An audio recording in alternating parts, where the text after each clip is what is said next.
দিনাজপুরের বড় মাঠে বৃক্ষমেলা 2025 সবুজের উৎসবে তিন ভাইয়ের ভালো লাগার গল্প। রিপোর্টিং এ রয়েছে আমি SM নাইমুর রহমান দুর্জয়। সবুজ প্রকৃতি আমাদের জীবনের আশীর্বাদ, আর সেই সবুজকে ঘিরেই যখন উৎসব হয় তখন সেই আয়োজন হয়ে ওঠে প্রাণের মেলা। ঘটনাস্থল দিনাজপুর ফায়ার সার্ভিস স্টেশন ও বড়মাঠ। তারিখটি 29 জুলাই 2025 সালের এক সুন্দর সকাল।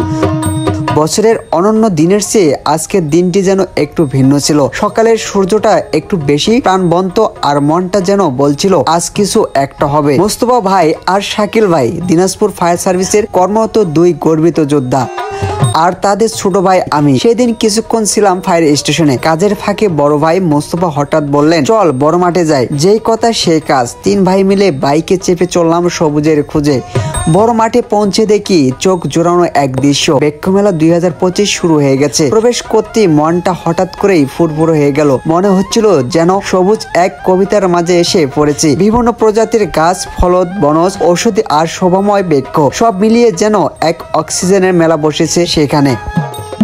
আমার সঙ্গে ছিল নূর ভাই। আমরা দুজনে মেলার প্রতিটি স্টল ঘুরে ঘুরে দেখলাম। এক জায়গায় দেখা মিলল বিরল প্রজাতির নাগেশ্বর গাছ, আরেক পাশে বনলতা, কাঠবাদাম, তাল গাছের চারা, এমনকি জিংসেন এর মতো আন্তর্জাতিক গাছও। সেখানে স্থানীয় নার্সারি মালিক, স্কুলের ছাত্র, শিক্ষক, বন বিভাগের কর্মকর্তারা দাঁড়িয়ে আছেন গাছের গুণাগুণ ব্যাখ্যা করতে। প্রতিটি গাছ যেন কথা বলছিল, আমাকে লাগাও, আমাকে বাঁচাও, আমি তোমার ভবিষ্যৎ। ছবি তুললাম, ভিডিও করলাম, আর সেই সব গাছের মাঝে দাঁড়িয়ে বুঝলাম এই গাছ শুধু ছায়া দেয় না, দেয় জীবনের আশা।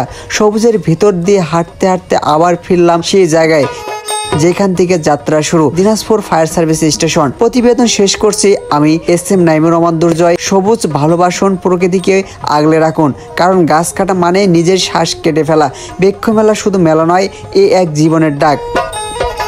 তাই তো সকলে ভালো থাকবেন, সুন্দর থাকবেন। দেখা হচ্ছে আবার অন্য কোথাও। সে পর্যন্ত সকলে ভালো থাকবেন। আল্লাহ হাফেজ।